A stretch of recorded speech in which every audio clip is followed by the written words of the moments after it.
Mr. President, before I start my remarks in regards to Sudan, I want to thank Senator Murray for her incredible leadership in regards to the appropriations issue, and Senator Collins.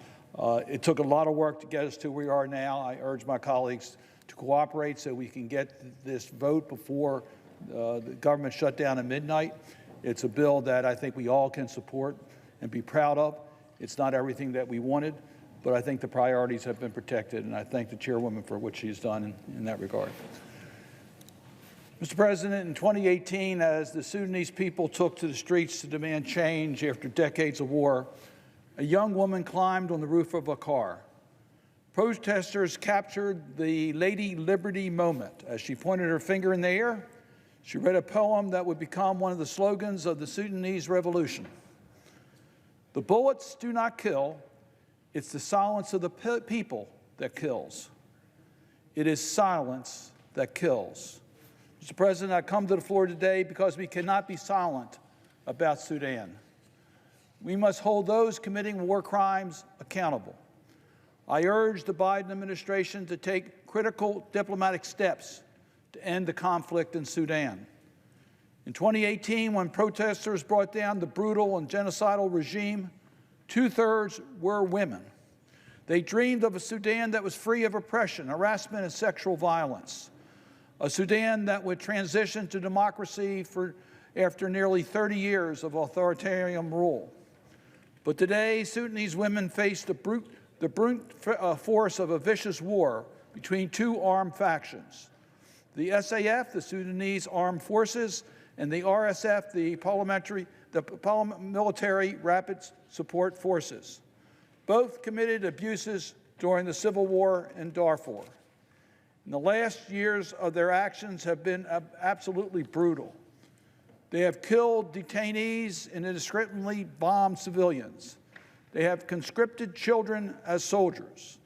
They have looted supplies and attacked aid workers. And one woman told NPR if they couldn't steal it, they burned it. They are targeting non-Arab ethnic groups in Darfur just as they did 20 years ago. Last month's videos emerged of troops chanting ethnic slurs as they paraded the streets holding decapitated heads. According to the United Nations, 15,000 people were killed in just one attack. More than 8 million people have fled their homes. 25 million, including 14 million children, need humanitarian assistance. In addition, Sudanese women face the widespread use of rape as a weapon of war. A 21-year-old survivor said, "I can't even count how many times I've been raped." Diplomatic efforts to end the conflict have failed. Ceasefire after ceasefire has been violated.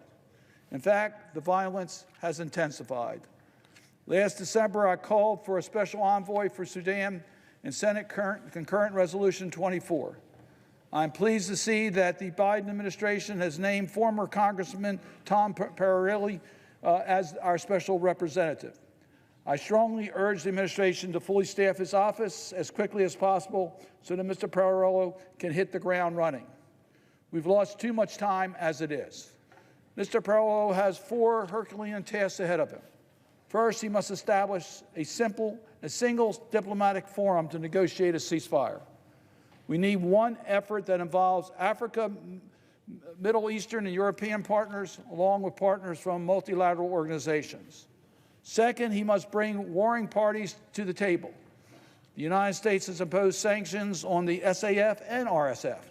We need others to join us as we pursue additional targets.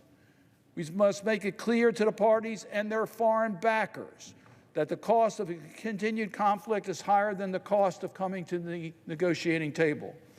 In the past, Middle Eastern nations, Turkey and even Russia, picked sides in Sudan. A recent United Nations report found evidence that the UAE was giving arms to RSF. And according to the Sudanese and regional diplomatic sources, Egypt is helping the SAF. We must be clear. No nation should be providing arms or supports to these groups. Third, the special envoy must galvanize the humanitarian response. The SAF is blocking cross-border humanitarian assistance from Chad, and there are reports that they're obstructing assistance to areas controlled by the other side. That must end. At the same time, it is a moral stain on the international community that the UN appeal for Sudan is funded at just 4%. The United States is by far the biggest donor. We put our money where our mouth is. Partners with interests in Sudan, including neighboring countries, and especially those in the Gulf, need to do the same. Finally, the special envoy must start the conversation about addressing impunity once and for all. Last year's International Criminal Court announced an investigation into war crimes and crimes against humanity. The United Nations Human Rights Council established an independent fact-finding mission to investigate abuses. On December 6, Secretary Blinken announced he had determined that members of the SAF and the RSF had committed war crimes, and that the RSF and allied militias have committed crimes against humanity and ethnic cleansing. Mr. President, the sad truth is, what is happening in Sudan is a large part as a result of the lack of accountability for previous abuses. Many of those involved in today's conflict committed war crimes in the past and were never held accountable. Maybe things would be different if former dictator al-Bashir had been tried at The Hague.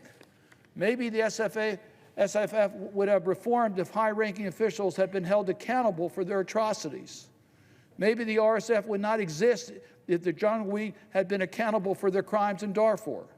Maybe General Hamati had not been getting flown into an Emirati jet and welcomed Africa heads of state. Things might be different.